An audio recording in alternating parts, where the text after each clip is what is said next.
Assalamualaikum, marhaban. Taib, seperti biasa ya. Kali ini saya mau ngebahas kasus yang kemarin viral, itu tentang teman-teman tahu lah yang sampai membuat para akhwat ini ketakutan, trauma menikah, sampai muncul istilah az-zawaj mukhif, marriage is scary, ya itulah. Tapi ternyata kejadian itu tidak hanya membuat para akhwat aja yang merasakan kepedihan yang dialami oleh perempuan itu, tapi banyak juga bapak-bapak, suami-suami, ikhwan juga yang menangis bahkan sampai geleng-geleng kepala gitu, masya Allah, barakallahu fihim.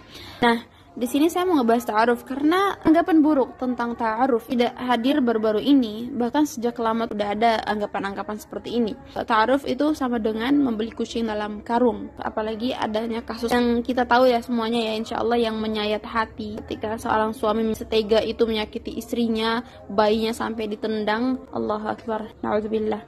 Itu menguatkan anggapan buruk orang lain terhadap ta'aruf itu sendiri. Saya kaget banget ketika tahu ternyata mereka nikah melalui proses ta'aruf. Loh, kok bisa gitu ya? Ini saya bukan mau menyalahkan salah satu di antara mereka ya, apalagi menyalahkan si perempuan. Tapi maksud saya mau teman-teman paham bahwa ta'aruf itu tidak seburuk itu. Asal ta'arufnya benar, sesuai syariat. Tamam, mari kita mulai pembahasan ta'aruf ini. Ta'aruf itu sendiri dari guru-guru kita, ustadz-ustadz kita, termaksud dari Ustadz Eko kemarin, kalau nggak salah di materi pranikah, beliau menyebutkan tentang ta'aruf ya. Ta'aruf yang disebutkan dalam surah Al-Hujurat itu, ada tanya, itu menunjukkan saling, misalnya laki-laki dan perempuan ya, yang ingin menikah, itu saling, bukan satu sisi aja, bukan si akhwat aja yang mengetahui seutuhnya tentang si ikhwan, atau si ikhwan aja yang mengetahui tentang si akhwat, tapi saling.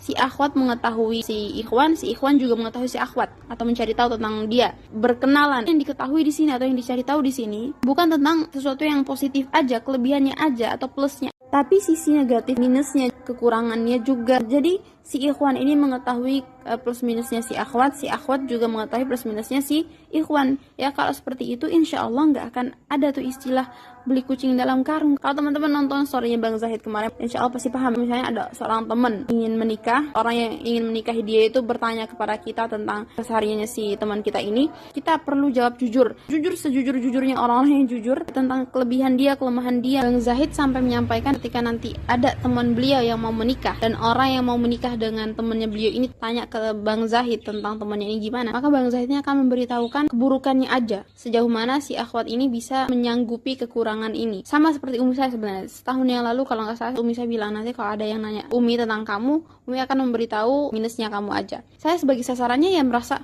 kok gitu sih Umi, nanti nggak ada yang mau dong sama aku misalnya gitu. Tapi dia bilang menurutnya Bang Zahid kan supaya orang ini tahu batas maksimal dia bisa menyanggupi kekurangan dari temennya Bang Zahid ini. Kalau Umi saya, kata beliau ya, supaya ketika ada kelebihan saya yang beliau ketahui, beliau akan bersyukur dengan kelebihan itu. Kenapa saya sendiri, kita harus menyampaikan kelebihan maupun kekurangannya. Misalnya ada yang nanya nih tentang teman saya kepada saya sampaikan minusnya dia tuh ini, kelebihan dia tuh ini, supaya orang ini bisa tahu sejauh mana dia bisa mentoleransi minusnya teman saya ini dan sejauh mana dia membutuhkan kelebihan yang dimiliki oleh teman saya ini. Beliau juga menyampaikan bahwa kita harus punya standar maksimal mentoleransi keburukan atau kekurangan dari seseorang yang akan menjadi pasangan kita. Contohnya, kita tidak bisa mentoleransi laki-laki yang kalau misalnya dia marah itu dia main tangan, main tendang, main kepala, main apalah. Kita tidak bisa mentoleransi itu, dan ketika kita nanti mau menikah, misalnya ada laki-laki nih yang tertarik sama kita dan ingin ta'aruf sama kita cari tahu tentang itu. Marah kayak gimana? Kalau misalnya terbukti bahwasannya dia suka main tangan, main kaki, main kepala, main apapun, ya udah gitu, gak usah dilanjutin. Teman-teman udah gak bisa nyanggupin itu. Ini keliruan dalam ta'aruf ya. Selain karena mereka kurang mengenal orang yang akan dia nikahi atau orang yang akan menikahi dia, juga ada yang ketika ta'aruf itu jatuh cinta duluan. Awalnya memang ta'aruf, tapi ujung-ujungnya mereka tukeran nomor, chattingan, setiap malam teleponan. Itu artinya sudah ada yang keliru nih dari ta'arufnya teman-teman. Bukan seperti itu loh ta'aruf. Kalian kor-kor, aku ta'aruf. Terus nanti pas rumah tangganya hancur atau rumah tangganya ada yang aneh-aneh, kalian tuh nggak jujur bahwa ternyata ta'aruf kalian tuh ada yang keliru dari awal. Makanya Bang Zahid juga menyampaikan ketika ingin menikah itu usahakan otak di atas hati. Jangan sampai perasaan kita atau rasa cinta kita tuh mendominasi logika kita, mendominasi akal sehat kita. Jangan melibatkan perasaan dulu, jernihkan pikiran dulu sebelum melangkah. pernikahan adalah ibadah terpanjang, ya minimal belajar dulu lah pernikahan itu seperti apa, belajar tentang apapun yang bisa kita pelajari yang insya Allah bisa bermanfaat di dunia pernikahan kita. Kalau ta'arufnya benar, lurus, jujur, saya yakin biidznillah pernikahannya akan baik-baik saja, akan bahagia, akan Allah berkahi. Tapi bukan berarti dalam pernikahan yang berkah ini, bahagia ini, bukan berarti nggak ada konflik, pasti ada. Cuman maksudnya dalam menjalani proses ta'aruf itu sesuai syariat, jujur dan kita lurus dalam menjalankannya. Apapun konflik yang akan kita hadapi nantinya dalam rumah tangga, ya kita hadapi bersama, Allah bantu, intinya bisa kita selesaikan bersama, saling menguatkan, saling mendukung satu sama lain. Sedangkan kasus yang terjadi baru-baru kemarin itu bukan konflik yang bisa diatasi bersama gitu, karena kan si suami ini menzalimi istrinya. Konflik atau problem semacam ini konflik yang emang memberatkan satu pihak atau merugikan satu pihak, tidak bisa diselesaikan secara bersama. Teman-teman silakan di list kekurangannya teman-teman sendiri atau kelebihan teman-teman sendiri, dan juga list yang akan jadi pasangan teman-teman, keburukan yang teman-teman gak bisa toleransi dari orang tersebut. Misalnya teman-teman gak suka yang main tangan, saya sendiri gak suka laki-laki yang kotor, gak bertanggung jawab, suka tebar pesona, yang tidak menepati janji. Laki-laki yang tidak menepati janji itu saya garis bawahi banget ya.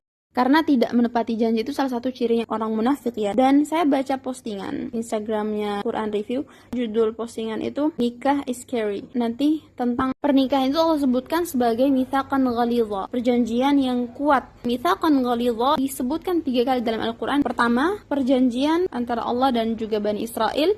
Ketika mereka berdusta atau mengingkari janji itu, maka gunung Sinai diangkat di atas kepala mereka, itu akan Allah timpakan kepada mereka sehingga mereka akan hancur. Dan kedua adalah janji yang Allah ambil dari para Rasul Ulul Azmi, Nabiullah Muhammad SAW, Nabi Nuh SAW, Nabi Ibrahim, Nabi Musa wa Isa bin Maryam alaihimussalam. Dan juga yang ketiga adalah mitsaqan ghalidha, yaitu perjanjian antara si laki-laki ini dengan Allah. Maka ketika dia punya sifat yang tidak suka menepati janji, maka bagaimana dia akan menepati janji besar ini, janji yang kuat ini bersama Allah dan ayah saya. Jadi teman-teman bisa tuh melis misalnya ciri-cirinya orang fasik, ciri-cirinya orang munafik, ciri-cirinya orang kafir. Mungkin bisa teman-teman jadikan itu sesuatu yang tidak bisa teman-teman toleransi ketika ciri-ciri itu ada di seorang laki-laki. Laki-laki seperti apa yang teman-teman butuhkan, laki-laki seperti apa yang teman-teman cari sesuai dengan visi misi teman-teman, kekurangan seperti apa yang teman-teman gak bisa menyanggupi itu, di list aja, gak apa-apa.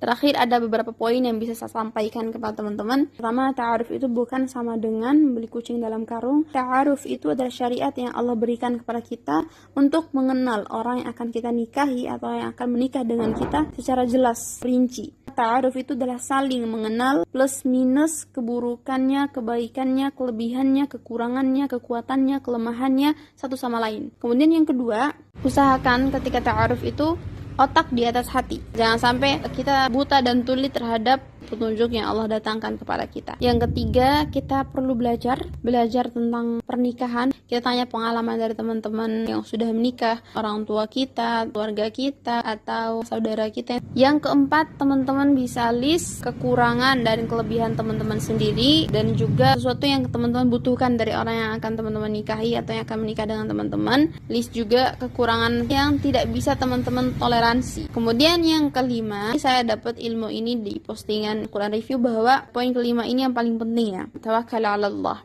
Yang pertama pastinya berdoa kepada Allah dulu ya. Kita memohon pertolongan kepada Allah, tawakal di awal dan juga nanti di akhir. Karena la haula wala quwata illa billah. Jangan pernah mengandalkan ilmu kita ataupun kemampuan kita. Contohnya, aku udah belajar kok, aku pasti bisa melewati ini. Kita tawakal di awal, kita berjuang, kemudian kita tawakal lagi. Kita tidak mengandalkan yang ada dalam diri kita, tapi kita andalkan Allah, Rabb kita. Sedikit ocehan yang saya sampaikan dalam video ini untuk diri saya pribadi, kemudian untuk teman-teman, manfaatnya silakan diambil. Dan kalau misalnya ada kekeliruan, boleh sharing ke saya, bisa dikoreksi. Semoga dengan video ini citra ta'aruf itu tidak buruk lagi di mata teman-teman. Terakhir saya tutup dengan doa ya. Rabbana hab lana min azwajina wa dhurriyyatina qurrata a'yun waj'alna lil muttaqina imama.